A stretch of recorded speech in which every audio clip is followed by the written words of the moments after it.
Enabling unit के सभी सदस्य, मेरी यूनिट के बच्चे और विभिन्न जगहों से कार्यक्रम में भाग लेने वाले सभी विद्यार्थी और मेरे कार्यक्रम की आज जो मुख्य वक्ता प्रोफेसर कुसुमलता मलिक जी का मैं अपने यूनिट की ओर से स्वागत करती हूँ। और अपना व्याख्यान कुसुम जी को का व्याख्यान शुरू कराने से पहले मैं आकृति से अनुरोध करूंगी कि वो प्रोफेसर मलिक का परिचय दें या उनसे हमारे वक्ताओं बच्चों को रूबरू कराएं, परिचय कराएं। तो आकृति, आपका स्वागत है, प्लीज आप आए। धन्यवाद मैम। बड़े सौभाग्य की बात है कि प्रोफेसर कुसुमलता जी मैम जैसी विदुषी महिला का परिचय देने का अवसर मैम ने मुझे दिया। आपका बहुत धन्यवाद मैम। वैसे तो प्रोफेसर कुसुमलता मलिक जी किसी परिचय की मोहताज नहीं, फिर भी इनसे आपका औपचारिक परिचय कराना हमारा कर्तव्य है। प्रोफेसर कुसुमलता जी दिल्ली विश्वविद्यालय के हिंदी विभाग कला संकाय में प्रोफेसर के पद पर लंबे समय से कार्यरत हैं। इनका अध्यापन कार्य में लगभग 3 दशक पूरा होने को है। इन्होंने पीएचडी तक की डिग्री दिल्ली विश्वविद्यालय से ही ली है। कई क्षेत्रों में मैम की विशेषज्ञता है, जैसे भारतीय नाट्य और रंगमंच, हिंदी नाटक और रंगमंच, साहित्य का समाज शास्त्र, new discourse in literature, women discourse in Hindi literature, discourse of marginalised sectors in Hindi literature, Hindi कथा साहित्य और हिंदी कविता। मैम के सुपरविजन में 17 शोधार्थी पीएचडी और 10 एमफिल की डिग्री हासिल कर चुके हैं। इनके मुख्य आलोचनात्मक पुस्तक हैं अंतिम जनतक, history of disability movement in India, Gap का गुलमोहर, मनोहर श्याम जोशी, हिंदी रंग आंदोलन और हबीब तनवीर, बोध के विविध रंग, स्वातंत्र्योत्तर रंग प्रयोग इत्यादि। इनका एक काव्य संग्रह है कस्तूरी और दिव्यांग विमर्श पर आधारित एक कहानी संग्रह है कही अनकही। और साथ ही कारा कुंती की एवं ईशा ज्ञानदेव इनके नाटक हैं। मैम कई ब्रेल पत्रिकाओं की संपादक भी हैं, जैसे स्पर्श सेतु, द टच और ब्रेल ज्ञानोदय। मुझे बताते हुए खुशी है कि मैम 16 अंतरराष्ट्रीय और 42 राष्ट्रीय कॉन्फ्रेंसेस, सेमिनार्स, सिंपोजियम्स और वेबिनार्स का हिस्सा रही हैं। हाशिए का समाज और हिंदी नाटक मैम का रिसर्च प्रोजेक्ट रहा है और मैम ने कई अवार्ड अपने नाम किए हैं, जिनमें से अहम है presidential award category role model. और साथ ही जम्मू कश्मीर के लिटरेरी सोसाइटी ने इन्हें 2011 से 2020 का वुमेन ऑफ डिकेड अवार्ड भी दिया। साथ ही आपको यह भी बताती चलूं कि मैम चेयरपर्सन, प्रेसिडेंट और वाइस प्रेसिडेंट के रूप में अनेक सामाजिक कार्यों में योगदान देती रही है। मैम के कई अंतरराष्ट्रीय योगदान भी हैं। आप 2016 से 2021 तक women committee of world union की मेंबर हैं। एशियन ब्लाइंड यूनियन की भी आप सदस्य हैं और साथ ही आप South East countries for Marrakesh treaty ratification and implementation और वर्ल्ड ब्लाइंड यूनियन की कोऑर्डिनेटर भी हैं। धन्यवाद। धन्यवाद आकृति मैम से हमारे श्रोताओं को परिचित कराने के लिए। विभिन्न मंचों पे मैं प्रोफेसर मलिक को सुनती रही हूँ और मैं बहुत इनके व्याख्यान से प्रभावित भी होती हूँ। इतना धारा प्रवाह और इतना सुंदर व्याख्यान देती हैं कि मुझे प्रोफेसर मलिक से कुछ सीखना हो या ना सीखना हो, और मुझे उनका जो बोलने का तरीका है वो सचमुच मुझे सीखना पड़ेगा और सीखना चाहिए भी, क्योंकि किसी भी मंच पे बोलना एक आर्ट होता है जो कुसुम जी के साथ मतलब उनके साथ जुड़ा हुआ है। उनको कहीं पे किसी भी विषय पे अचानक भी बुलवाना पड़े तो मैंने विभिन्न कॉलेजों, विभिन्न विश्वविद्यालय के प्रोग्राम में सुना है। आज बहुत मैं अच्छा महसूस कर रही हूँ कि हमारे रिक्वेस्ट को कुसुम जी ने स्वीकार किया और मुझे ये भी खुशी हो रही है कि इतने शॉर्ट नोटिस पे समय बदलने के बावजूद भी हमारे पास अच्छी संख्या में प्रतिभागी हैं। तो मैम आप आए और साहित्य और विकलांग विवश पर अपना व्याख्यान दें। मैम, आपका बहुत बहुत स्वागत है, प्लीज आप आए। Honorable Unit in Charge, Dr.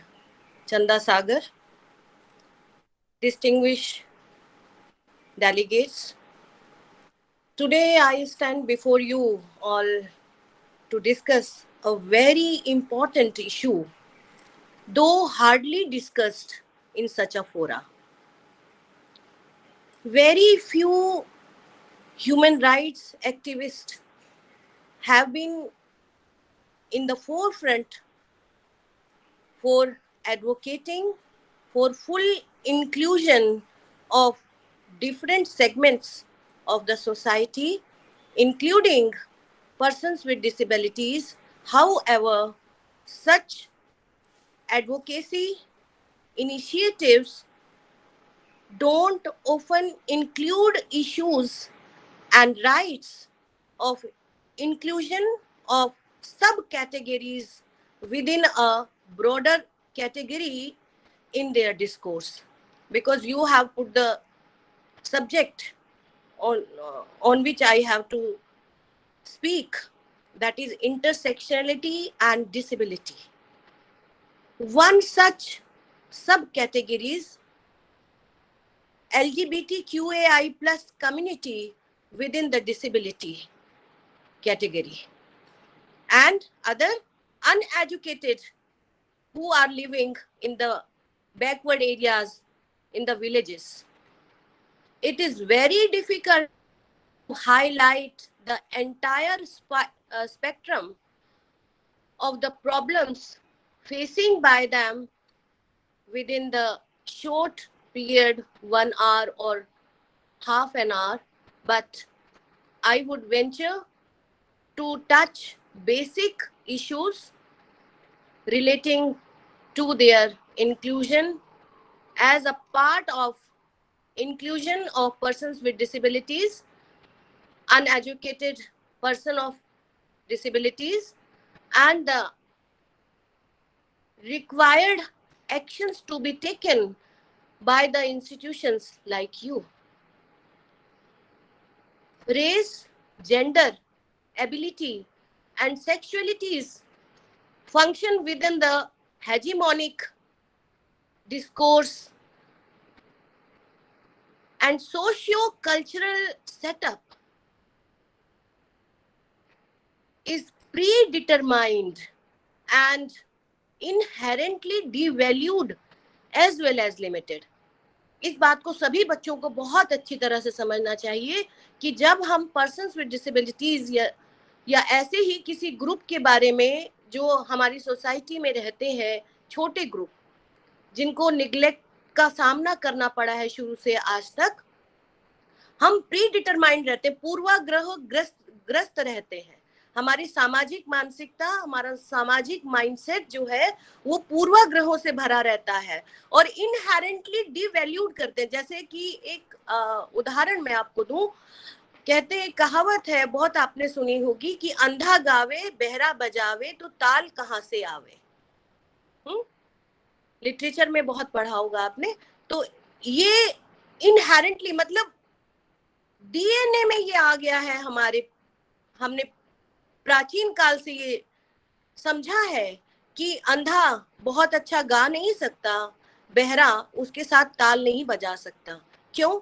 क्योंकि हम नहीं जानते कि आंख गई तो जहान गया, हम समझते हैं, और ये नहीं जानते कि तपस्या, हार्ड वर्क किसी को भी पे करता है, उसके दम पर अंधा बहुत अच्छा क्लासिकल गा सकता है और उसके साथ उसके रिदम को वाइब्रेंट से पकड़कर, वाइब्रेशन से पकड़कर बहरा ताल मिला सकता है। ये माइंडसेट है, इसको हम डीवैल्यूड करते हैं, लिमिटेड करते हैं। Disability rights, protection of trans people are either non existent और required very reforms and amendments. जो QAI प्लस कम्युनिटीज है, उनके बीच में जो पर्सन्स विद डिसेबिलिटीज है, इंटरसेक्शनलिटी को लेकर जो छोटे ग्रुप्स हैं, मतलब हम नहीं देख, कभी सोचते भी नहीं है कि कोई किन्नर अगर ब्लाइंड है या कोई किन्नर है और ऑर्थोपेडिक डिसेबल्ड है, वो तो हमारे उसमें एग्जिस्टेंट ही नहीं है, उसकी एग्जिस्टेंस है ही नहीं, कोई उसका अस्तित्व है ही नहीं, कोई बात ही नहीं करता। उसकी बात करने के लिए हमें बहुत सोचना होगा, और हम उनकी बात भी नहीं करते हैं जो बिल्कुल अनपढ़ हैं, अशिक्षित हैं, गांव में पड़े हुए हैं, जिनके पास कोई रिसोर्सेज नहीं है, कोई अपॉर्चुनिटीज नहीं है, जिनके लिए कोई स्कीम नहीं बनाई जाती। आप जानते हैं मनरेगा जैसी स्कीम बनाई गई जो विश्व में सराही गई, उसके जो उसका शुरू का जो ड्राफ्ट था उसमें पर्सन्स विद डिसेबिलिटीज का प्रावधान किया गया था, लेकिन सरकारों ने उसको इम्प्लीमेंट नहीं किया। गांव में जिस ब्लाइंड को या जिस डिसेबल्ड को किसी भी कैटेगरी में क्यों ना आता हो, घर में बिठा दिया जाता है बंद करके, अपशकुन समझ के, या लोगों में हमारी बेइज्जती होगी कि इस माँ ने गंदे बच्चे को जन्म दिया, अंधे बच्चे को जन्म दिया, लंगड़े बच्चे को जन्म दिया, हाँ, मेंटली रिटार्डेड बच्चे को जन्म दिया। कुछ भी हम लोग जो समझ के उसको अलग परिवार में ही कर देते हैं, उसके लिए कोई हम ढूंढने की रिसोर्सेज की कोशिश नहीं करते हैं। उसको मनरेगा जैसी स्कीम में लाने के लिए तो एक बहुत बड़े साहस और बहुत बड़े कदम की जरूरत थी। खाली कागज में प्रावधान कर दिया, लेकिन कभी आपने सुना है इस प्रावधान का इम्प्लीमेंटेशन? राष्ट्रीय दृष्टिहीन संघ, national federation of the blind को इसको लेके केस करना पड़ा और दोबारा से अब हमने प्रोविजन कराया है। ऐसे ही आपको मैं बता दूं, फूड सिक्योरिटी को लेके फूड सिक्योरिटी एक्ट पास हुआ और कहा गया कि कोई भूखा नहीं मरेगा। आप जानते हैं अभी भी राशन बांटा जा रहा है, लेकिन उसमें भी डिसेबल्ड का राशन उनके परिवार वाले ले लेते थे। डिसेबल्ड को राशन नहीं मिलता था, उसके नाम का राशन तो लिया जा रहा है लेकिन उसको नहीं मिल रहा है। ब्लाइंड को तो बचा कुचा खाना ही मिलेगा, ऑर्थोपेडिक है तो उसको तो वो तो क्योंकि प्रोडक्टिव नहीं है सोसाइटी के लिए, इसलिए उसको तो वैसा ही भोजन मिलेगा। उसकी बात कोई क्यों करेगा, उसको क्यों राइट्स देगा कि वो अपने राशन कार्ड उसका अलग से क्यों बनवाया जाएगा? उसके तो नाम को राशन कार्ड में रखने पर ही परिवार को अपनी बेइज्जती अनुभव होती है। अब राष्ट्रीय दृष्टिहीन संघ ने, national federation of the blind ने केस करके ये फूड सिक्योरिटी एक्ट में अलग राशन कार्ड बनाने का प्रोविजन किया है कि जब तक अलग राशन कार्ड नहीं है तब तक उनको वैसे ही राशन दिया जाए अलग से नाम से, और फिर उसका with in 3 months ration card बना के उसको सौंपा जाए ताकि वो अलग से भरण पोषण कर सके। So in the contemporary workforce, it is established that on an average only 0.28% of persons with disabilities and who belongs to LGBTQAI plus community hold jobs in the private sector, while 0.54 in the public sector. तो ये हाल है। जो किन्नर समाज में disabled है उनके पास कोई job opportunities नहीं है। The very movement of the disabled queer group into any industrial setup seeking a job is almost next to negligible.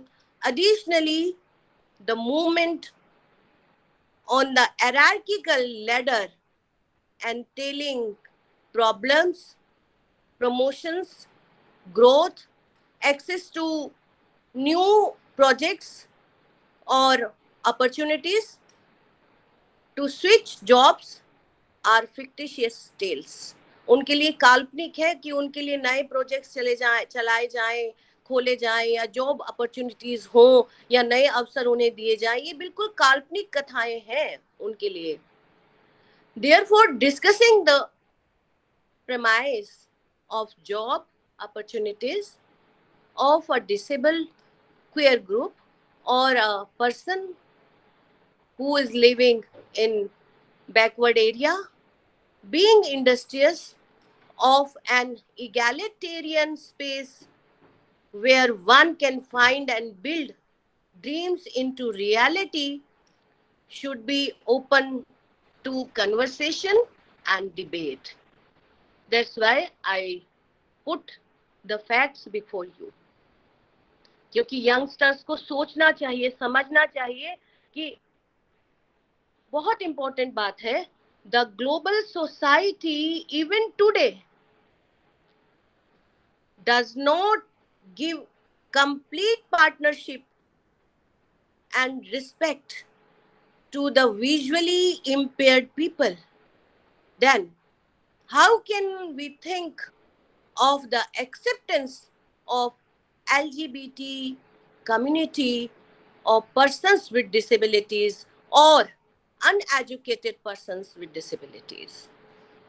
Now the question arises, how do we make slightly safe space in society for this community?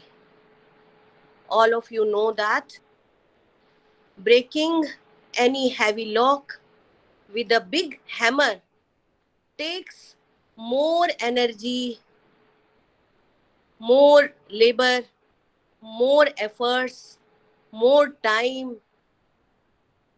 As opposed to this, a very small key enters the lock quickly and without any labor, energy, time, much noise, opens easily. This small key can be prepared through the institutions like you, Miranda House, which would be aided by tools like spreading awareness and advocacy and making some place in your activity calendar for this society. Then you can think about this very, very neglect and very, very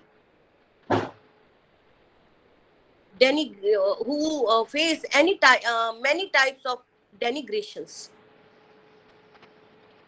तो इस society के विषय में सोचना आपने, क्योंकि topic रखा इस तरह का इंटरसेक्शनैलिटी एंड डिसेबिलिटी और उसको जोड़ा लिटरेचर के साथ, तो ये बहुत जरूरी है कि आप उसके बारे में even today the elites in the society avoid talking about this community.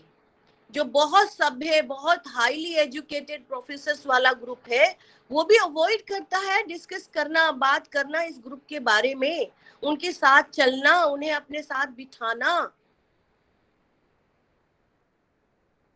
Even though any courageous person like Dr. Chanda Sagar talks about it, he or she has to face the neglect, insult and hatred of the people. जब मैं hatred कह रही हूँ तो ये सच है, मैं अपने अनुभव से कह रही हूँ और ऐसे रिसर्च के आधार पर कह रही हूँ जो हमने ऑर्गेनाइजेशन के अंदर रिसर्च किया, कि लोग घृणा तक करने लगते हैं उन लोगों से जो अपने राइट्स को लेकर खड़े होते हैं, बात करते हैं. In Indian philosophy man is considered supreme. हम सभी जानते हैं मनुष्य को सर्वोपरि हमने रखा है, व्यक्ति को नहीं, मनुष्य को. According to the global thinking, all man is best and it is expected by everyone that personal freedom should be given protection in all situations. कैसी भी स्थितियां हो, लेकिन व्यक्तिगत स्वातंत्र्य को स्थान मिलना चाहिए, ऐसा पश्चिम सोचता है. हमारा जो ग्रुप है, हमारा जो वर्ग है, हमारा जो कम्युनिटी है, वो तो स्वातंत्र्य की बात ही नहीं करता. वो तो कहता है कि हमारे एग्जिस्टेंस को भी स्वीकार कर लो, हम भी हैं, हम भी कर सकते हैं, हमारा भी अस्तित्व है, हम तुम जैसे हैं, बस हमें अलग मत करो. Even if they are men, women, or from trans community, they are all human beings. Then why the garbage of wrong thinking is only in their share? ये बहुत बड़ा सवाल है कि समाज की सोच की सड़ांध, समाज की सोच का कूड़ा इस वर्ग के हिस्से में ही क्यों आता है? If a person is unable to see or less see, unable to walk, talk and listen, or any other disability, or be in LGBT community or persons with disabilities, the challenges and the problems definitely increase thousands of times. ये समझते नहीं हैं. वो कहते हैं कि हमारे बराबर हक मांग रहे हैं, और ये शब्दों में नहीं कहते हैं, अपने कर्म से कहते हैं, अपने एक्शंस में कहते हैं. शब्दों में तो क्या कहेंगे कि इस वर्ग के लिए हम खड़े हैं, इस वर्ग को हम अपने साथ रखना चाहते हैं, इस वर्ग के लिए हम कमिटेड हैं, हम प्रतिबद्ध हैं. लेकिन एक्शंस में, उनके कर्म में सारा डिस्क्रिमिनेशन आता है. Why so? This is the question. You have to think about it. Situations never change by simply making laws. ये भी हमें एक्सेप्ट करना चाहिए कि simply by making laws situations can't be changed. कभी नहीं बदली जा सकती. We have to increase the horizon of thinking of the common man. आम आदमी की सोच को बदलना होगा. That's why the persons whose problems are should fight along with other persons who believe in humanity. उन लोगों को एक साथ आना पड़ेगा जिनकी समस्याएं हैं और जो मनुष्यता में विश्वास रखते हैं, जो मनुष्य के एक होने में विश्वास रखते हैं, स्त्री पुरुष विकलांग या सकलांग के भेद को मिटा के एक साथ हैंड इन हैंड एक दूसरे के हाथ में अपना हाथ देकर उसकी ताकत को बढ़ाना चाहते हैं. The amount of denegations, harassment, ridicule and neglect this community is facing is indescribable. अवर्णनीय है, उसका वर्णन नहीं किया जा सकता. जिस तरह का उपहास, जिस तरह का नकारात्मक सोच, जिस तरह की हरासमेंट इस वर्ग को फेस करना पड़ता है. कहना बहुत आसान है कि वी आर विथ यू, ये बहुत इजी है, हम आपके साथ हैं, क्योंकि शब्दों में कहने से जाता क्या है. लेकिन जब एक्शन की बात आती है, कितने लोग फ्रंट में आकर उनके लिए लड़ाई करते हैं. From the beginning of the first step to all levels of society, this group has to face, mostly in the families also I am talking, sexual harassment, violence, rape, denigration and neglect. As a emerging voice of this group, Mr. Rongta says, whatever sympathy you ask from society, you get so much hatred, so much neglect. आप किसी भी तरह की सहानुभूति अगर समाज से मांगते हैं तो आपको बदले में उपेक्षा और घृणा ही मिल सकती है. Then why ask for mercy or any sympathy. यही कारण है कि national federation of the blind ये मर्सी और सिंपैथी मांगने की बजाय राइट बेस्ड अप्रोच पे चला है शुरू से लेकर आज तक, और अपनी राइट बेस्ड अप्रोच को इम्प्लीमेंट करने के लिए हजारों हजार मुकदमे लड़े हैं और अभी भी लड़ रहे हैं। आपको पता है असिस्टेंट प्रोफेसर्स के लिए छत्तीसगढ़ में 2015 में जॉब्स निकाली गई, ब्लाइंड को एक नहीं दी गई, उसको हमने लड़के ठीक करवाया, वहां 28 लोगों को लगवाया। 28 2015 की बात कर रही हूँ, 2021 आ गया है, आज तक भी उन्होंने 28 में से केवल 3 लोगों को लगाया है, अभी भी केस चल रहा है। इतना ज्यादा प्री डिटरमाइंड, पूर्वाग्रह वाला, डिवैल्यूड वाला एटीट्यूड है। Even today not only the society has condensing attitude towards this community, बल्कि जो हमारे साथ होते हैं, जो हमारे साथ पढ़ रहे होते हैं, जो दूर भी नहीं है बिल्कुल, पढ़ा रहे होते हैं, जो हमारे अंडर काम कर रहे होते हैं, वो भी कहना चाहिए इन्फ्लिक्ट होता है उनके दिमाग में भी कहीं ना कहीं, उनके दिमाग में भी कहीं ना कहीं प्री डिटरमाइंड एटीट्यूड होता है, इनहेरेंटली उसमें बना हुआ होता है। तो ये मैं लिटरेचर आपका क्या करता है, इस जो एटीट्यूड है, जो ये पूर्वाग्रह वाली मानसिकता है जो मैंने आपको बताई, अभी 2018 में मध्य प्रदेश में निकाली गई पोस्ट, ये भाजपा की सरकार है जिसने दिव्यांग शब्द दिया है और जिसने हमें हालांकि बहुत फाइट करनी पड़ी उस एक्ट को बनाने के लिए, 2016 वाले right to persons with disabilities act, उसके लिए, लेकिन फिर भी पास किया और दिव्यांग जन सशक्तिकरण कानून उसको नाम दिया।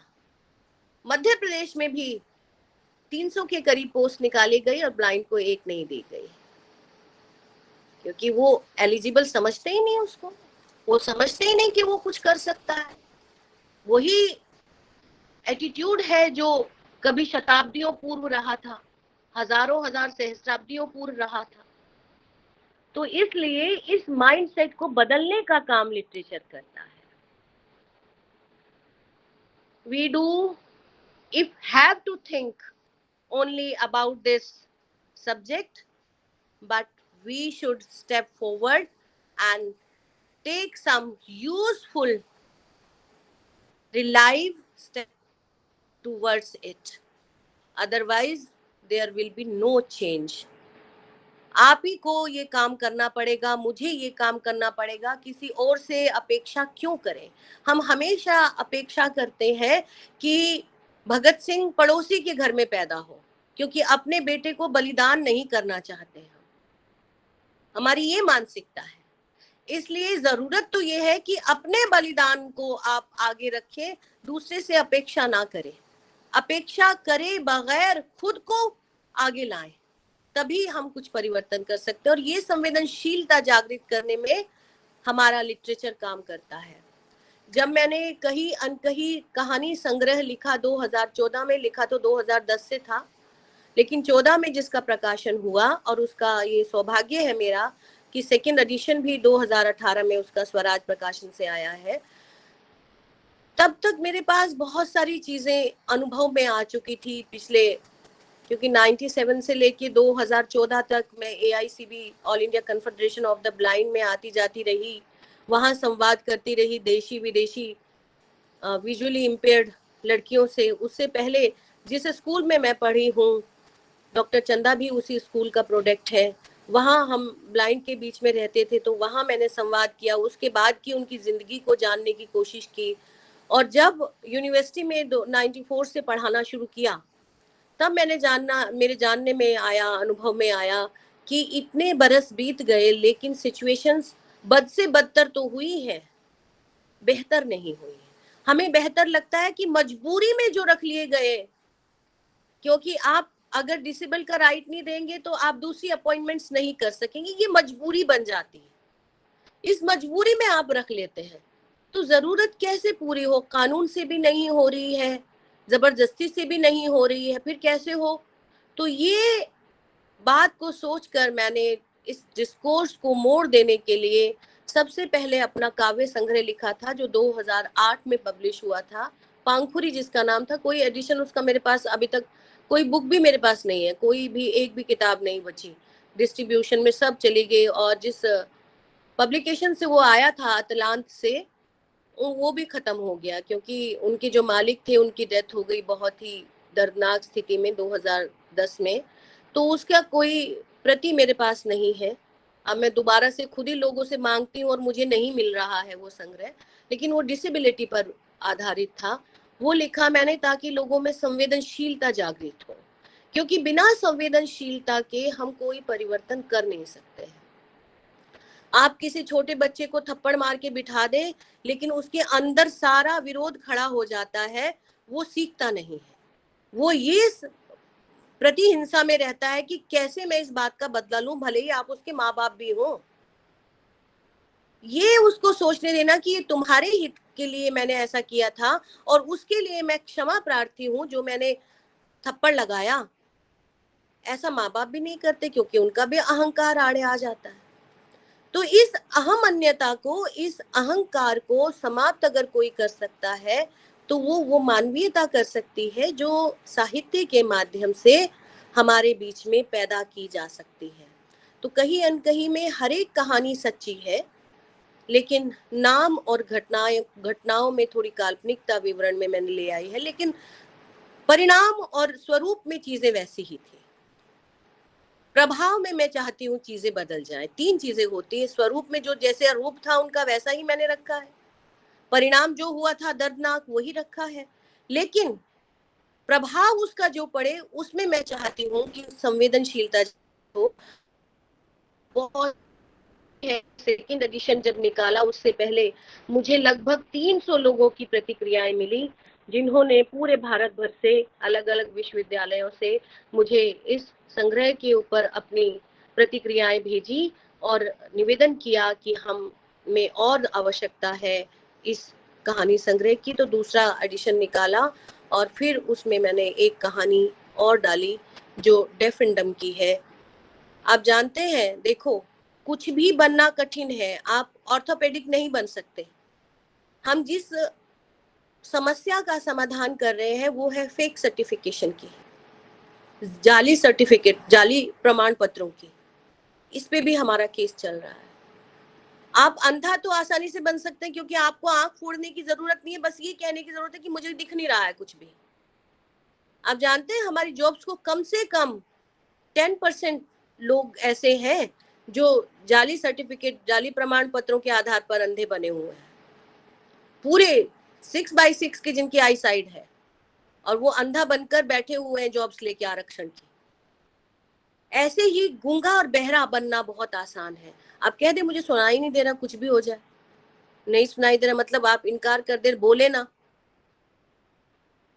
तो इन दोनों कैटेगरीज के साथ बहुत इनजस्टिस है, बहुत हमसे भी ज्यादा इनजस्टिस है गूंगे बहरों के साथ, क्योंकि वो बोल नहीं सकते और ये दुनिया तो बोल बोल कर भी नहीं सुनती, तो उनकी बात कैसे सुन लेगी। मौन को तो कितने लोग समझते हैं, इसलिए वो हायर एजुकेशन तक नहीं आते, जबकि वो बहुत आसानी से आ सकते हैं। हम सांकेतिक भाषा को कहाँ बढ़ावा देते हैं। आपके इतना बड़ा इंस्टीट्यूशन है, मैं दिल्ली विश्वविद्यालय में प्रोफेसर हूँ, लेकिन मेरे विभाग में सांकेतिक भाषा का तो कोई प्रोविजन है ही नहीं। आप एक कॉलेज को रिप्रेजेंट कर रहे हैं, लेकिन आपके कॉलेज में सांकेतिक भाषा का तो कोई स्थान है ही नहीं। और इस समस्या का समाधान मैंने किरोड़ीमल कॉलेज में करने की कोशिश की थी, क्योंकि मेरी क्लास में एक डेफ एंड डम स्टूडेंट आ गया था और वो जब मेरा हाथ पकड़ता, मैं पूछती उससे तो वो बता नहीं पाता था। फिर मैंने उसके बारे में जाना, पूछा, तब से मैंने फिर प्रोजेक्टर पर दिखाना शुरू किया ताकि उसका भी तो कुछ हित हो सके। लेकिन जब हम अनभिज्ञ होते हैं, हमें खुद नहीं पता, वहां कोई प्रोविजन नहीं रखा गया, तो हम क्या कर सकते हैं। तो हम क्या कर सकते हैं, क्या कर सकते हैं कि विवशता को साहित्य समाप्त करता है। कि आप संवेदनशील बनिए, जरूरी नहीं है कि सिस्टम आपके ऊपर डंडा लेके खड़ा हो तभी आप काम करें। आपके हृदय में स्थान होना चाहिए अपने समाज के लिए, आपके हृदय में वो चीज होनी चाहिए कि आप खुद आगे बढ़कर इनिशिएटिव लें और आप काम करें। तो मानवीय संवेदनाओं को जागृत करने का साहित्य काम करता है और विकलांगता विमर्श इसमें अपनी अग्रणी भूमिका निभा सकता है। जबकि विकलांगता विमर्श को खड़ा करने का मेरा उद्देश्य कतई ये नहीं था कि मुझे राजनीतिक हिस्सेदारी चाहिए, जैसा कि सभी विमर्शों का उद्देश्य रहा है। मेरा कतई ये उद्देश्य नहीं था। मेरा उद्देश्य सिर्फ यही था कि समाज में एक संवेदनशीलता जगे, और मुझे नहीं लगता कि दूसरे लोग जो इसमें जुड़ेंगे, जो इसमें अपना काम करेंगे, लिखेंगे, पढ़ेंगे, उनका भी उद्देश्य ये होगा। हम तो भाई इतना ही मांगते हैं कि हम तुम्हारे जैसे हैं, आंख बंद होने से फर्क नहीं पड़ता। हम 100% अधिक, 1000% अधिक श्रम करके रिजल्ट देते हो भले ही, लेकिन वो हमारा अपना चयन है। आप एक सर्वे करा लीजिए दिल्ली विश्वविद्यालय में ही, जितने विजुअली इम्पेयर्ड लगे हैं, विजुअली इम्पेयर्ड का मैं विशेष रूप से कह रही हूँ, और जितने दूसरी कैटेगरीज के लगे हैं, आप देख लीजिए कि क्या कहीं भी डिसेबल्ड में विजुअली इम्पेयर्ड को रिजर्वेशन की जरूरत थी? वो अपने रिजल्ट से क्रीमी लेयर में आते हैं अधिकांशतः, लेकिन दूसरी कैटेगरीज के आप देखेंगे कि बिल्कुल नहीं। जबकि विजुअली इम्पेयर्ड टॉप करके फर्स्ट क्लास लेके हर तरह से आगे आके इस जॉब के काबिलियत को सिद्ध करता है, लेकिन फिर भी उसको नेग्लेक्ट, फिर भी उसको उपेक्षा, फिर भी उसको पूर्वाग्रही मानसिकता का सामना करना पड़ता है। तो ये तमाम स्थितियां हैं जिन्हें हम साहित्यिक सोच से, साहित्यिक पठन से, साहित्यिकता के बोध से, साहित्य के निरंतर पढ़ाने से, अपने डिस्कोर्स में विकलांगता विमर्श संबंधी साहित्य को सम्मिलित करने से, अपने पाठ्यक्रम में विकलांगता संबंधी साहित्य को लगाने से दूर कर सकते हैं। तो ये मेरा कहना था। आप सबने इतने प्यार से सुना। अब कोई भी आपके सवाल हो, आप संवाद करना चाहते हो, उसके लिए मैं प्रस्तुत हूँ। मैम, उससे पहले मैं सभी से आग्रह करूंगी कि थोड़ी देर के लिए वो अपना वीडियो ऑन कर लें ताकि मैं कुछ तस्वीरें ले सकूं। और मैं बहुत बहुत आभारी हूं चंद्रसागर मैम की, जिन्होंने कुसुमलता मैम को यहाँ व्याख्यान के लिए बुलाया। मैम, आपका व्याख्यान सिर्फ दिव्यांगों के लिए ही नहीं बल्कि कुछ हम जैसे लोगों के लिए भी बहुत ही ज्ञानप्रद भी रहा है और एक सोचनीय विषय है। आपने बिल्कुल सही कहा कि कभी कभी हम चीज़ें बहुत ही इग्नोर कर देते हैं या उससे अनभिज्ञ होने की कोशिश करते हैं। तो मैं कोशिश करूंगी कि अब और ही ज़्यादा इस विषय में गंभीरता से ना सिर्फ सोचूं बल्कि उसके लिए कार्यरत भी रहूं। Thank you ma'am.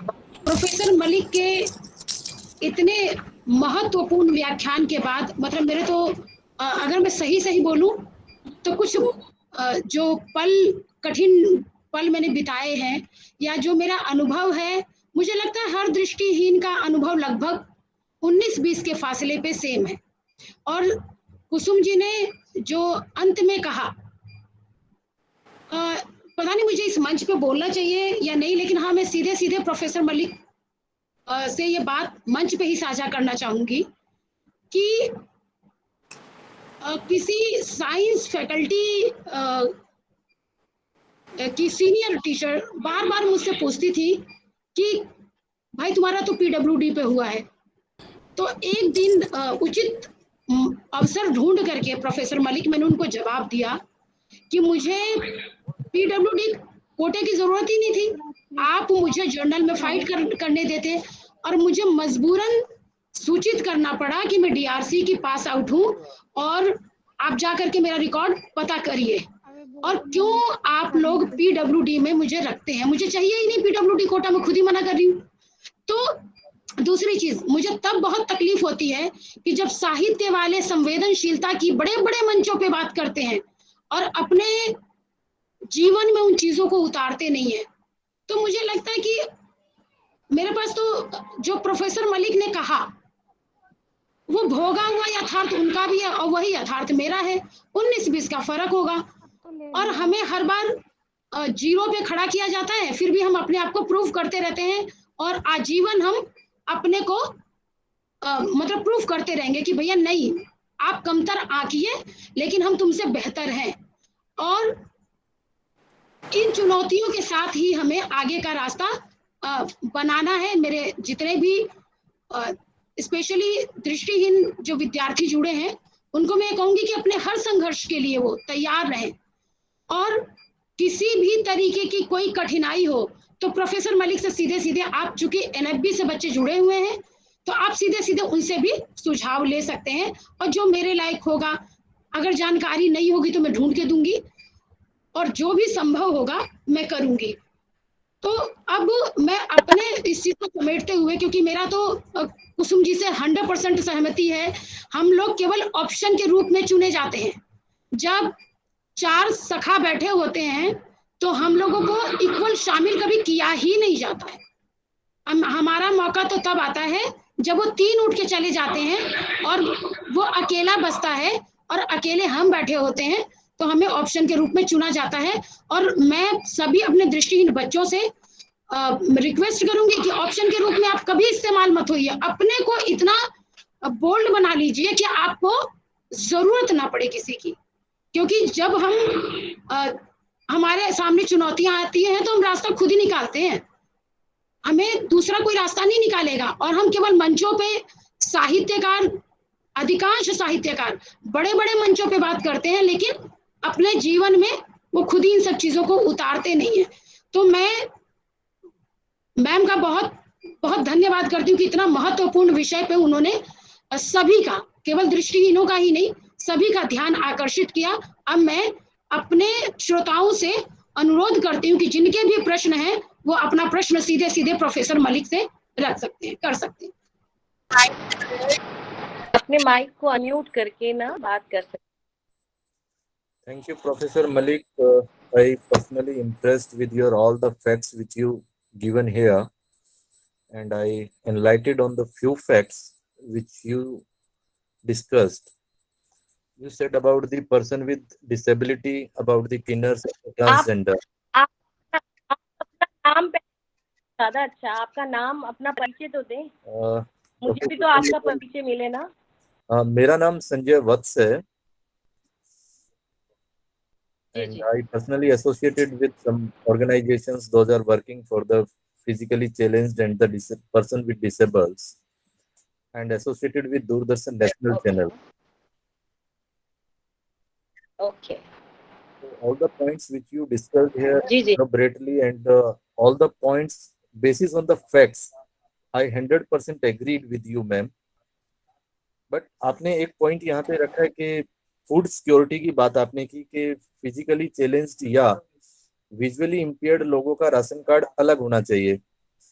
In Indian society अगर आप किसी व्यक्ति का राशन कार्ड अलग करते हैं तो वो समाज उसको पहले से ही अलग मानता है। अब आपने उसके राशन कार्ड की अलग से डिमांड की तो वो तो और ज्यादा अलग हो जाएगा। इस पे आप क्या कहना चाहेंगी? देखिए क्या होता था कि जो हमारे पास ऐसे 1000 से भी ज्यादा केसेस आए महाराष्ट्र से, विशेष रूप से महाराष्ट्र और कर्नाटका, साउथ के कुछ स्टेट से, जहाँ डिसेबल इतने 35-40 साल के हो गए, उनको घर में खाना तक नहीं मिलता था, उनका राशन कार्ड फैमिली में था, ना उनकी शादी के बारे में कुछ सोचता, ना उनके किसी के बारे में। सारा दिन तो भटकते, कहीं अगर बच्चे बनाने को मिल जाए, कोई काम मिल जाए, अपने आप भटकता है ना, कि कमा के ले आए, अपना कुछ भर ले, लेकिन उसको घर में खाना भी नहीं मिलता था। तो उनकी रिक्वेस्ट थी हमारे पास कि हमारा राशन कार्ड अलग होना चाहिए। हमारे परिवार वाले उसको बेच रहे हैं, ले रहे हैं, खा रहे हैं, हमें भोजन भी नहीं दे रहे हैं, ताकि हम अपनी फैमिली तो बना सके। इसलिए उनका राशन कार्ड अलग करने की हमने बात की थी। जो नहीं चाहेगा उसका तो नहीं होगा, जिसकी फैमिली इंक्लूजन में उसको रखती है, इंक्लूड करती है, ऑल टाइप कनेक्शन उसके साथ है, उसको क्या जरूरत है अलग करने की? हमने तो इसलिए प्रोविजन करवाया कि जिनको जरूरत है वो अलग कर सके। ठीक है संजय जी, समझ गए मेरी बात? जी agreed ma'am, and I understand. आपने सेकंड जो बात की, आपने कहा कि जो जॉब अपॉर्चुनिटीज की जो आपने बात की, आपने छत्तीसगढ़ का उदाहरण दिया, आपने मध्य प्रदेश का उदाहरण दिया जी। आपने बाकी स्टेट्स के बारे में भी क्या यही सेम चीजें चल रही हैं वहां पे भी, या बाकी स्टेट विजुअली इम्पेयर्ड या फिजिकली चैलेंज्ड लोगों को जॉब अपॉर्चुनिटी में इक्वल चांस दे रहा है? बिकॉज यू सब कोट जगह ओनली ये 2 स्टेट्स। नहीं, वो तो मैंने जानबूझ के, एग्जाम्पल तो सबका नहीं दिया जा सकता ना, इतना ज्यादा टाइम थोड़ी होता है। मैं आपको बताती हूँ अभी, देखिए ये शिक्षक का पद जो हम शुरू से मानते हैं और हमारी परंपरा में भी रहा है, शिक्षक दृष्टिबाधित बहुत अच्छा शिक्षक हो सकता है ना? आप जानते हैं ना कि सूरदास को भी जगह दी गई। उससे पहले मैं आपको बताती हूँ कि ऋग्वेद काल में दीर्घतमा नाम के ऋषि थे, दृष्टा ऋषि थे, जिनकी गणना प्रारंभ के ऋषियों में। तो हमारी परंपरा में ज्ञान का स्थान दृष्टिबाधित को मिलता रहा है। लेकिन आप जानते हैं कि शिक्षक का पद भी दृष्टिबाधितों के लिए आइडेंटिफाइड नहीं था। ठीक है, ये भी 9वें दशक में राष्ट्रीय दृष्टिहीन संघ ने, एनएफबी ने करवाया और फिर जॉब्स निकलवाई, तब जाके स्कूल में टीचर्स होने लगे। अन्यथा तो ब्लाइंड के लिए सिर्फ एक ही जॉब थी कि वो ब्लाइंड जो स्पेशल स्कूल्स हैं उनमें संगीत टीचर बन जाए या ब्रेल टीचर बन जाए या कोई भी टीचर बन जाए, सिर्फ उन्हीं लिमिटेड स्कूल्स में। ठीक है, तो ये राजस्थान में निकाली गई कुछ हजार वैकेंसीज, मुझे अभी याद नहीं है 6000 थी कि 10,000 थी, 2002 की बात कर रही हूँ मैं। फिर हमने वहां लड़ा कि जब हमने ये आइडेंटिफाइड करा लिया और सेंट्रल गवर्नमेंट के आइडेंटिफाइड जॉब्स में ये जॉब है शिक्षक की, तब आपने ब्लाइंड को क्यों नहीं दिया? देखिए ऑर्थोपेडिक ब्लाइंड को नहीं मिलता है, जिसे का सबसे ज्यादा लाभ ऑर्थोपेडिक को मिला है, ये एक कड़वा सच है आज तक। मैं तो फैक्ट्स के आधार पर कह रही हूँ। अभी मैं दूसरा केस भी आपको बताऊंगी। तब उसके बाद उन्होंने हमें 400 जॉब दी, 400 ब्लाइंड को हमने लगवाया 2004 में। फिर देखिए 2018 में फिर से वहां राजस्थान में उन्होंने शिक्षक के पद निकाले और उसमें फिर ब्लाइंड को नहीं लिया। फिर हमने लड़ा, फिर 2021 में अब जाके उसका निर्णय हुआ और अब वहां पर 250 के करीब शिक्षकों को, ब्लाइंड को हम लगवा पाए। तो ये राजस्थान का किस्सा, वो भी बहुत छोटी शिक्षक के लिए, जिसकी आइडेंटिफिकेशन 1986 में करवा दी गई थी। ठीक है, अब मैं आपको बताती हूँ ये वाला किस्सा रेलवे का। रेलवे ने निकाली 89,000 जॉब्स और उसमें ब्लाइंड को एलिजिबल ही नहीं माना किसी भी कैटेगरी में, कि ब्लाइंड एलिजिबल ही नहीं है। मतलब क्लर्क हो सकता है, वहां नहीं हो सकता। ठीक है, खलासी हो सकता है, वहां नहीं हो सकता। हेल्पर हो सकता है, वहां नहीं हो सकता। वैसे ये आइडेंटिफाइड जॉब्स के नाम बता रही हूँ मैं आपको। तो तमाम जॉब्स में ब्लाइंड को नहीं रखा गया। 2014 में आज तक 5 केस लड़ चुके हैं, 2014 से 2020 तक हम रेलवे के साथ। फिर हमने लड़ाई की और कितनी बार कंटेम्प्ट हुआ, ये हुआ वो हुआ, मैं सारे किस्से में नहीं जा रही हूँ। तो ब्लाइंड को हमने आइडेंटिफाइड करवाया और उसमें क्या हुआ कि जब हमने गिनती करवाई तो ऑर्थोपेडिक को उन्होंने शुरू में 329 पद दिए थे और बाद में जाके उनको 624, 2014 की बात कर रही हूँ, 624 मिले। उसके बावजूद उन्होंने क्या कहा, यहाँ पर बैठ गया एक ग्रुप आईटीओ पर ऑर्थोपेडिक्स का, कि जो जॉब्स हमारे लिए थी, ये जो फालतू निकाली गई हैं, ये भी हमें दे दी जाए, क्योंकि ब्लाइंड ने तो किसी ने अप्लाई नहीं किया था। अरे वो एलिजिबल ही नहीं घोषित किए गए थे, इसीलिए उन्होंने अप्लाई नहीं किया था। अब उनका दोबारा से री एडवर्टाइज करके क्यों ना उनको भरा जाए ब्लाइंड से, क्यों तुम्हें दे दी जाए? तो ये विद इन द कैटेगरी भी हमारे साथ, विद इन द डिसेबिलिटी भी डिस्क्रिमिनेशन होता है। 5 केस लड़े गए अभी तक, और लेकिन ये ईश्वर की दया है कि हम लगभग 10,000 से ऊपर लोगों को रेलवे में लगवा चुके हैं अभी तक। तो आप ये मत सोचिए कि ये स्थिति अच्छा दिल्ली की देख लो, जहां बैठे दिए तले अंधेरा। दिल्ली में हमने 2018 में जब पहला यहाँ पर डेमोन्स्ट्रेशन किया सीएम हाउस के सामने, तो अरविंद केजरीवाल हमारे साथ आके खड़ा हो गया, कहने लगा मैं भी प्रोटेस्ट करूंगा। तो लोग बड़े खुश हो गए ब्लाइंड की चलो हमारे साथ। मैं आगे बढ़ी, मैंने कहा सर आपको हमारे साथ प्रोटेस्ट करने की जरूरत नहीं है, हमें कोई एक्टिविस्ट नहीं चाहिए, हमें आप जिस पद पर बैठे या तो वो पद छोड़ दीजिए या उस पद पे हमारी जो बैकलॉग है वो हमें दे दीजिए। आज तक बैकलॉग नहीं दिया अरविंद केजरीवाल ने, प्रॉमिस कर करके। कितनी बार हम प्रोटेस्ट कर चुके हैं, और आप किसान आंदोलन को देख रहे हैं ना, प्रोटेस्ट पे बैठे उसका हश्र क्या हो रहा है। इसलिए हमें सारा कुछ कानून के दम पर करवाना पड़ता है। तो ये स्थिति है, अभी तक दिल्ली का बैकलॉग नहीं मिला है हमें, और दिल्ली में न्याय संगत ढंग से हो भी नहीं रहा है किसी भी जॉब के साथ, चाहे वो क्लर्क की हो, चाहे वो शिक्षक की हो, चाहे वो डायरेक्टर की हो, चाहे वो कोई भी पद हो। प्रणाम मैम। मैं एक दो बातें पूछना चाह रही हूँ। जी मैम, जो प्रतियोगी परीक्षाएं होती हैं उनमें रीजनिंग के विकल्प में कॉम्प्रिहेंशन होता है दृष्टिबाधित छात्रों के लिए। तो प्रायः जो देखने वाले लोग हैं, मतलब जिनकी आंखें ठीक हैं, वो रीजनिंग के बदले उस विकल्प को चुनते हैं जो मुख्य रूप से दृष्टिबाधित छात्रों के लिए है, और ऐसा होने पर दृष्टिबाधित छात्रों के अधिकार क्षेत्र में दखल होता है।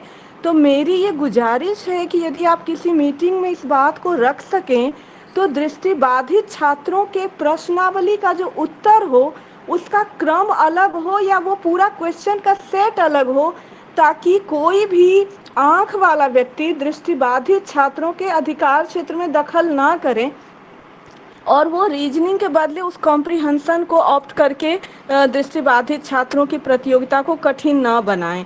एक तो मेरा ये कहना है मैम। दूसरा मैम, मेरा एक और ऑब्जर्वेशन है। जी मैम।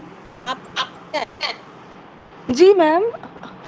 आपने अपना नाम अच्छा मैम, मैं विभा कुमारी बोल रही हूँ। जी आप बोलिए। जी मैम, तो मैम पहला तो मेरा यही कहना था कि जो प्रतियोगी जी हाँ, दूसरी बात ये है मैम कि आज जब तेजी से प्राइवेटाइजेशन की ओर हम लोग जा रहे हैं, तो ऐसे में चाहे हम डफ एंड डम की बात करें या दृष्टिबाधित की बात करें, हमारे जो भी दिव्यांग साथी हैं उनके लिए रोजगार के अवसर एकदम से तेजी से समाप्त हो रहे हैं, क्योंकि सरकारी पदों पर ही बहुत मुश्किल से नियुक्तियां होती हैं। तो प्राइवेट पदों पर तो और भी नियुक्तियां नहीं होंगी, उनकी जो रही सही उम्मीदें हैं वो बिखर रही हैं। तो इन दोनों पॉइंट पर मैम थोड़ा सा हम आपकी मदद चाहते हैं और आपकी प्रतिक्रिया भी चाहते हैं मैम, और चाहते हैं कि आप इन चीज़ों पर भी थोड़ा सा आगे अपने जो भी मिशन है उसमें इस पे ध्यान रखें।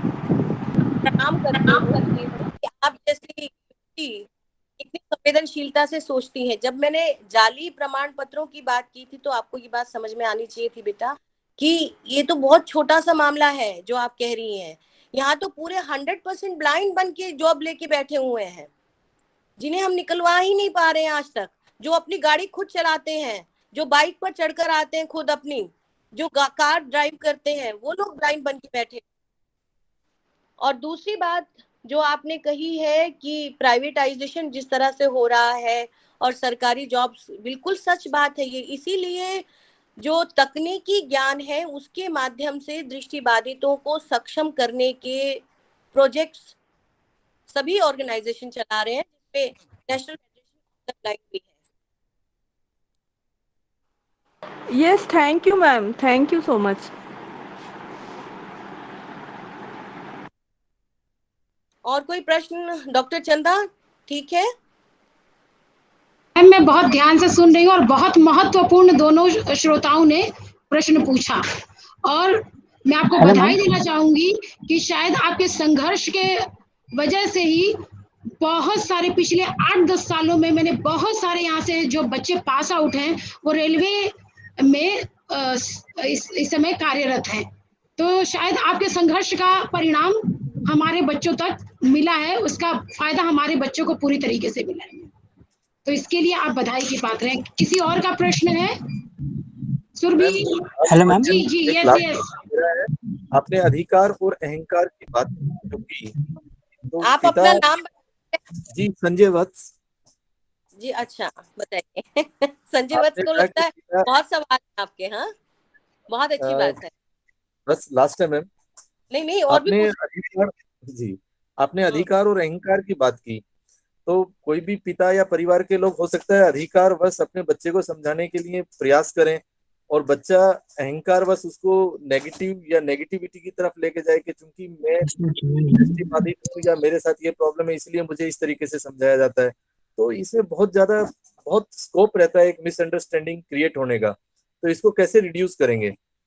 देखिए संजय जी, आपका तो नाम ही संजय है। हाँ, समान रूप से जय जो करे अहंकार और अधिकार दोनों को, वही संजय है। तो ये बात समझिए कि जब भी हम थप्पड़ लगाते हैं या स्ट्रिक्टनेस करते हैं या बहुत ही कड़क एटीट्यूड अपनाते हैं, वो कभी भी श्रेयस्कर नहीं हो सकता प्रेम से। प्रेम में भले ही देर से समझ में आए, लेकिन प्रेम में हृदय परिवर्तन होता है। प्रेम में आपका मानस पूरी तरह से बदलता है। आप जब किसी से प्रेम कर रहे होते, भले ही वो दूसरा ना कर रहा हो, तो आप कितने आतुर होते हैं, उसका पीछा करते हैं, हर तरह से उसके पास पहुंचना चाहते हैं, उसको अपने रीच में लाना चाहते हैं, तरह तरह के उपाय करते हैं। अगर आप प्रेम करते हैं तो सिर्फ उसी के बारे में सोच रहे होते हैं, कभी उसकी बुराई के बारे में सोच रहे होते हैं क्या? और बच्चा तो मासूम है, अभी जीवन शुरू हुआ है उसका। ऐसे वर्ग है, वो बहुत सेंसिटिव है, वल्नरेबल है, बहुत ही नाजुक है ना। तो उस वल्नरेबल वर्ग को आप इस तरह से कड़क करके कहते तुम तो ब्लाइंड हो, तुम कुछ नहीं कर सकते हो, तुम लंगड़े हो, तुम कैसे चढ़ सकते हो, तुम कैसे क्लास ले सकते हो। इस एटीट्यूड से कभी भी कोई भी नहीं सीख सकता। इसलिए अहंकार, क्योंकि आप दूसरे को छोटा दिखाना चाहते हैं ना। माँ बाप ने क्या, मुझे ये बताइए कि हम बहुत माँ बाप का रिगार्ड्स करते हैं, बहुत अच्छी बात है, करना चाहिए। लेकिन माँ बाप अपना रिगार्ड करवाना चाहते हैं, ये अच्छी बात नहीं है। रिगार्ड तो मन में से आना चाहिए ना बच्चे के, कि हाँ मेरे माता पिता ने मेरे लिए इतना किया है और मुझे कभी भी हाथ नहीं लगाया है। आप देखते होंगे ऐसे लोग जो कहते हैं मेरे बाप ने मुझे बहुत पीटा है, सार्वजनिक मंच पे भी मजाक भी बनवाते हैं, चाहे तभी मैं बन गया, लेकिन फिर भी वो ये बात कह रहे हैं ना कि बहुत पीटा है, तो इसका मतलब कहीं ना कहीं उसके अंदर गांठ है। तो वो गांठ ना रहे। गांधी ने यही प्रयोग किया था। गांधी जी इसीलिए चाहते थे कि रिजर्वेशन जैसी चीज ना आए, इसलिए वो कहते थे कि दलित समाज का इंक्लूजन कभी भी रिजर्वेशन से हो नहीं सकता।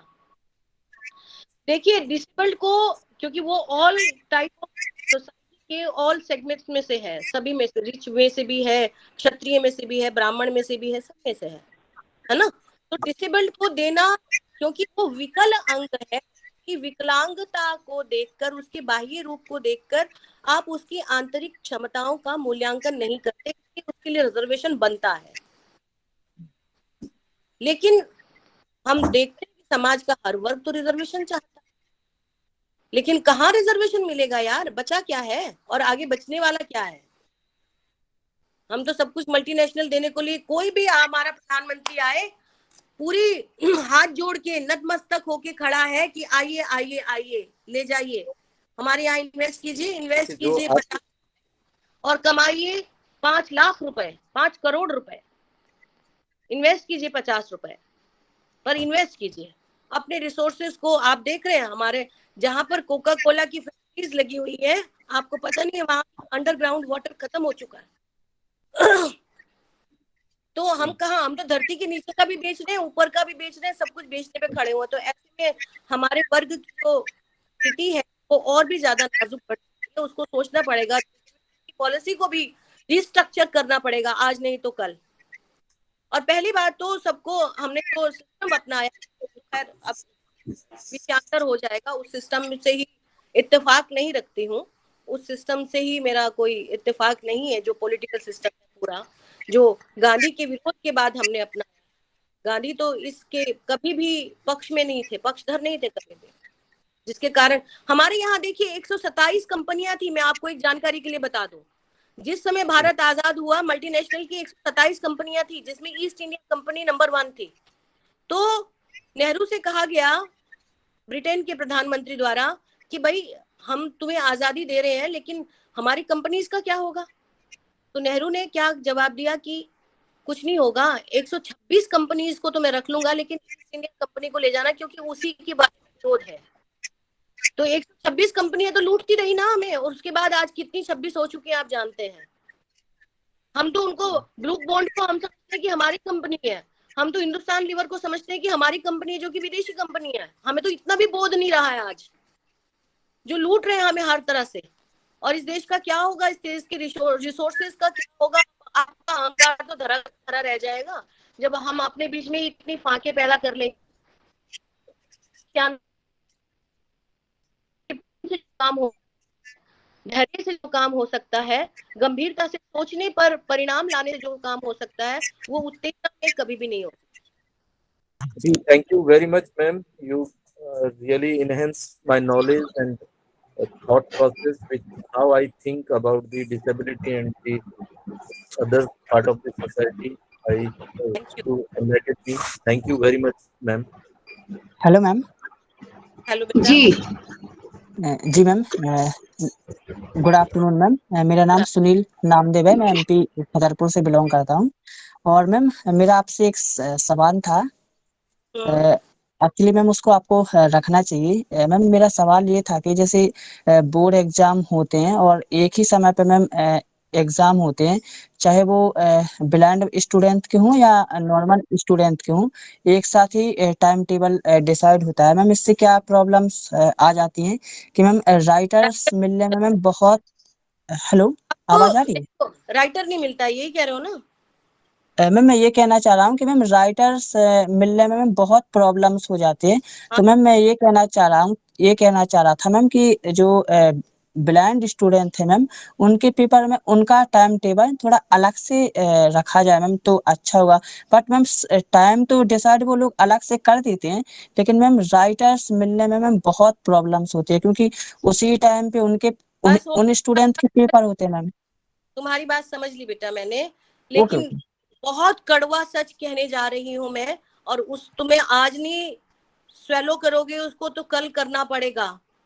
और वो सच इतना कड़वा है कि कल तुम्हें ही निकल जाएगा अगर तुम आज उसको आत्मसात नहीं करोगे। तो वो सच ये है कि राइटर वाला बात भूल जाओ, अपने को सक्षम बनाओ कंप्यूटर से, टेक्नोलॉजी से। मैंने तो आज से देखो 86 में बोर्ड के पेपर दिए, टाइपराइटर से दिए, और इतना भारी भरकम रेमिंगटन का टाइपराइटर उठा के लेके जाती थी।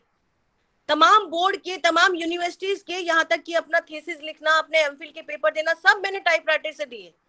उस जमाने में मैं टाइपराइटर से पेपर दे सकती थी, आज आप कंप्यूटर से क्यों नहीं दे सकते? क्यों आप राइटर चाहते हैं? क्योंकि आप बैट्समैन चाहते हैं। ये बैट्समैन वाली बात भूल जाइए और अपनी गुणवत्ता पैदा कीजिए अपने अंदर, कि तुम इतने सक्षम हो जाओ कि तुम 10,000 लोगों को आगे सक्षमता प्रदान कर सको। तब ब्लाइंड को सामान्य समझा जाता है। जब 10,000 गुना आपकी क्षमता होती है ना सामान्य व्यक्ति से, उस सनेत्र व्यक्ति से, सामान्य तो आप भी हैं, सनेत्र व्यक्ति से, तब आपको सामान्य अपने बराबर वो नहीं मानेगा, लेकिन हाँ कहेगा कि हाँ ये है कुछ, चलो ठीक है, चल सकता है। तो इसलिए राइटर वाली आज नहीं तो कल ये बंद ही होगी। मेरी ये बात नोट करके रख लो तुम। हम हालांकि रोंगटा साहब तुम्हारे पक्ष में खड़े हुए हैं, वो चाहते हैं कि राइटर मिलते रहे, वो पॉलिसी बनवाए रखे हैं, उन्होंने राइटर गाइडलाइन बनवाई है, लेकिन मेरा आंतरिक मन ये बात कहता है, संवेदनशील मन ये बात कहता है कि चाहे कोई कितना ही खड़ा हो जाए इसकी पक्षधरता में, लेकिन आज नहीं तो कल ये खत्म होना है। आपको कंप्यूटर में अपनी सक्षमता लानी पड़ेगी, और उसके लिए आप आज समझ जाए तो बहुत अच्छा, नहीं तो कल नौकरियों में से भी उठा के बाहर कर दिए जाएंगे।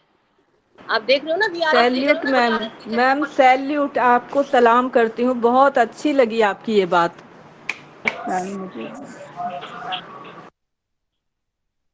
जी मैम, ये तो मैम आप बात बिल्कुल सही कह रही हैं, आपकी बात से 100% एग्री करता हूँ। तो भूल ही जाओ, बिल्कुल अलग मत करो, जी आप बिल्कुल। इंग्लिश में बात करो, हमें अपने साथ रखो, और फिर भी हम आपसे आगे हैं, फिर भी हम आपसे सीखने की कोशिश करो। जी बिल्कुल ma'am, thank you so much. कोई और प्रश्न किसी बच्चे का?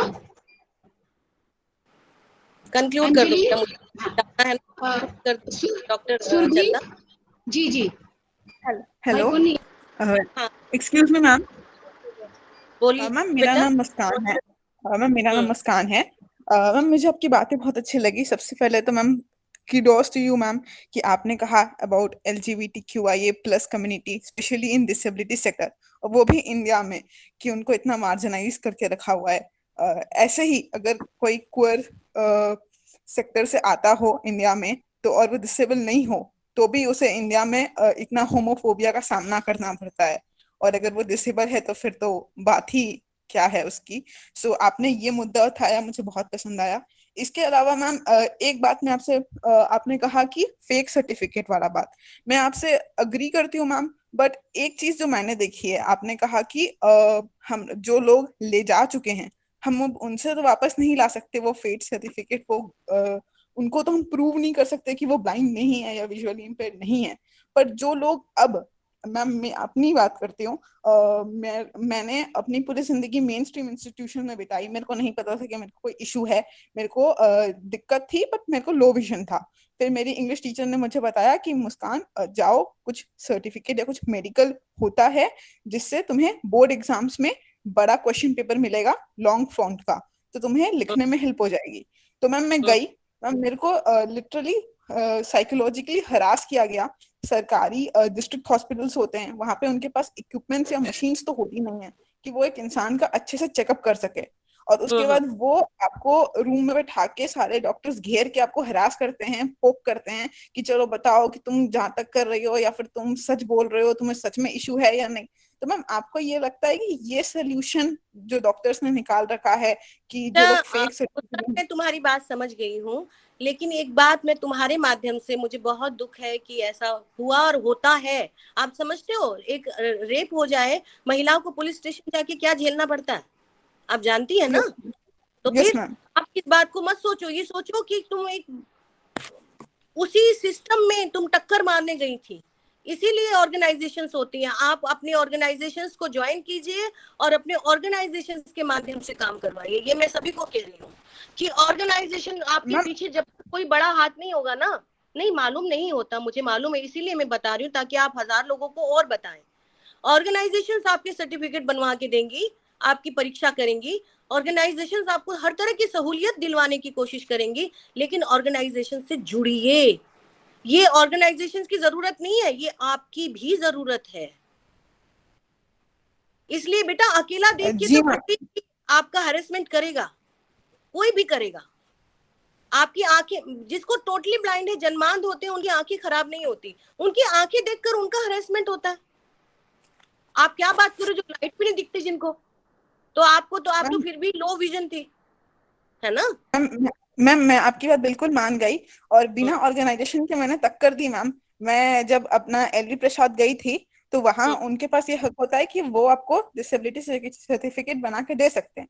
जब मैंने उन्हें ये बात बताई कि मेरे साथ ऐसा हुआ तो उन्होंने मुझे बना के दिया, मगर उन्होंने साथ ही साथ मुझे ये भी कहा कि तुम जिस स्टेट से बिलोंग करती हो वहां का अगर तुम गवर्नमेंट डिस्ट्रिक्ट हॉस्पिटल का बनवाती हो तो अच्छा है, वरना तुम्हारे हम लोग जो बना के देंगे हैदराबाद से उस पर सवाल उठ सकते हैं।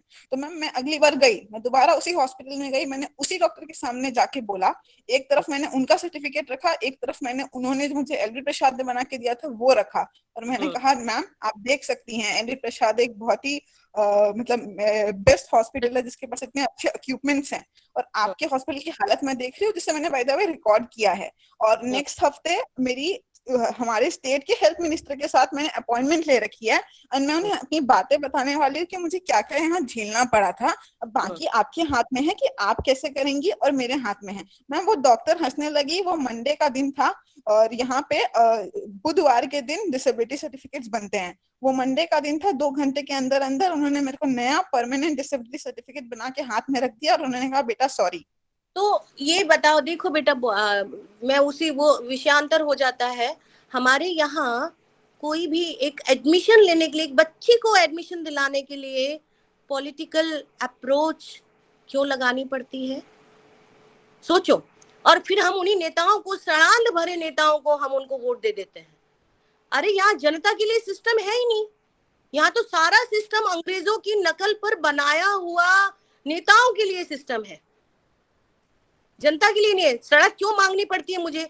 देखो मैं 30% टैक्स पेयर हूँ, मेरे घर में पानी नहीं आता, मैं समरसीबल लगा लेती हूँ, उसमें वाटर प्यूरिफायर लगा लेती हूँ, एक सिस्टम लगा लेती हूँ 2 लाख का, तो मैं पानी की व्यवस्था कर लेती हूँ। मेरे पास बिजली नहीं आती, मैं जनरेटर लगा लेती हूँ, ठीक है। मुझे लगता है इनसिक्योरिटी है घर में, तो मैं एक सुरक्षा गार्ड रख लेती हूँ, तो सिक्योरिटी भी मेरी अपनी हो गई। मेरे पास ट्रांसपोर्टेशन की, वहाँ पब्लिक ट्रांसपोर्टेशन की कोई जरूरत नहीं है, तो मैं अपने गाड़ी और ड्राइवर रख लेती हूँ। यही चीजें देने के लिए तो सरकार थी। जब मैं पानी भी अपने आप अरेंज कर रही हूँ, बिजली भी अपने आप अरेंज कर रही हूँ और सिक्योरिटी भी अपने आप अरेंज कर रही हूँ, तो पुलिस मेरे लिए सरकार है क्या? मैं 30%, why I am paying 30% tax to this government? Public को ये सोचना पड़ेगा, क्या हम इनकी अय्याशी के लिए टैक्स देते हैं? ये बताओ कि हम जनप्रतिनिधि कहते हैं इनको, लेकिन कौन जनप्रतिनिधि है? किस जनप्रतिनिधि को आज तक इतिहास में ब्लैक कैट कमांडो रखने पड़ते थे? गांधी तो पदयात्रा करते थे, पब्लिक के बीच में रहते थे, लेकिन अब जनता सोचती ही नहीं है, क्योंकि जनता को उस तरह की एजुकेशन ही नहीं दी जाती, जनता का माइंड ही नहीं चलने दिया जाता उधर। थोड़ा सा भी आपने चला, आपके घर वाले, आप किसी ग्रुप में जुड़ गए, घर वाले कहेंगे नहीं नहीं तुम्हें जाने की जरूरत नहीं, क्या है, बहुत लोग हैं करने के लिए, बैठो घर में। थोड़ा सा भी आपने स्कूल में कर दिया, आपके अध्यापक कहेंगे क्या है, ये तो बहुत क्रांतिकारी बनता है, इसको बिठा दो ये। इसलिए सोचने की जरूरत हमें है, उनको नहीं है, क्योंकि उनको तो सब कुछ बिना किए मिल रहा है, हराम का मिल रहा है। मैम बहुत बहुत सही बात कही मैम। एक और बात मैम, आपने बोला कि आपने छत्तीसगढ़ का एग्जांपल लिया।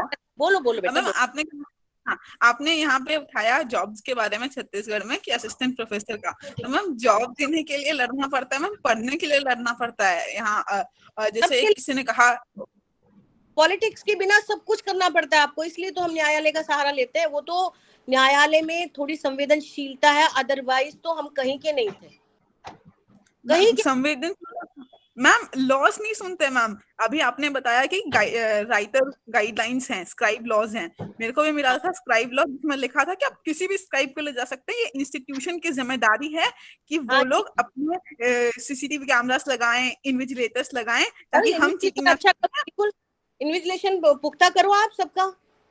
हाँ, लेकिन मैम हर इंस्टीट्यूशन अपना अलग ही गाइडलाइन लेके आता है, उनको कोई मतलब नहीं है कि मालूम है, मैं तो ये सब चीजें रोज फेस करते हैं बच्चे, सारी ये कंप्लेंट्स आते रेलवे को लेके, एसएससी को लेके। Thank you so much ma'am.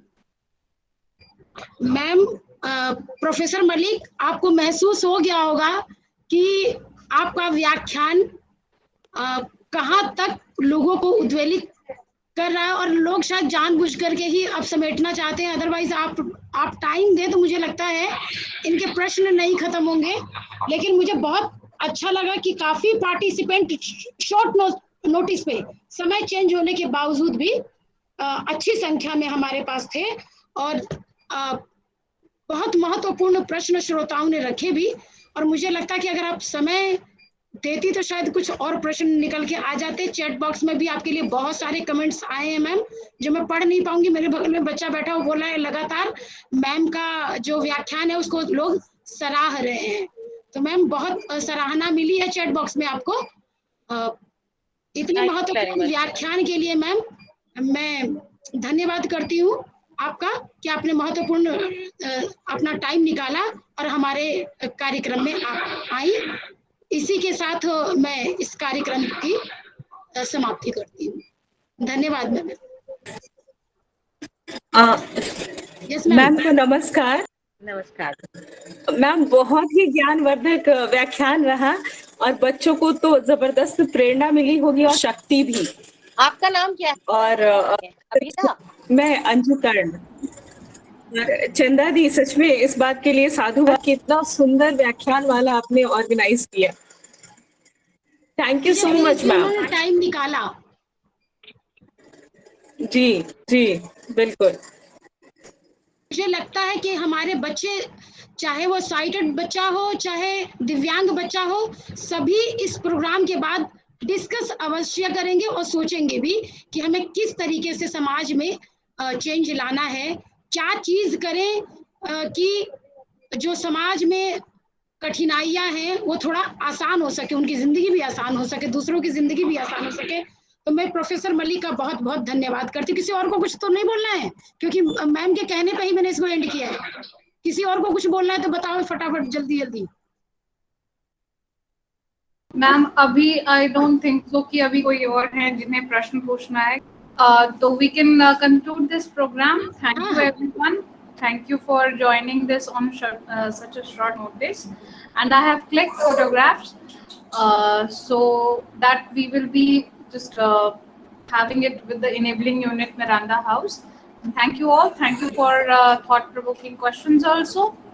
Wish you all the best and hope to see you all tomorrow. Thank you.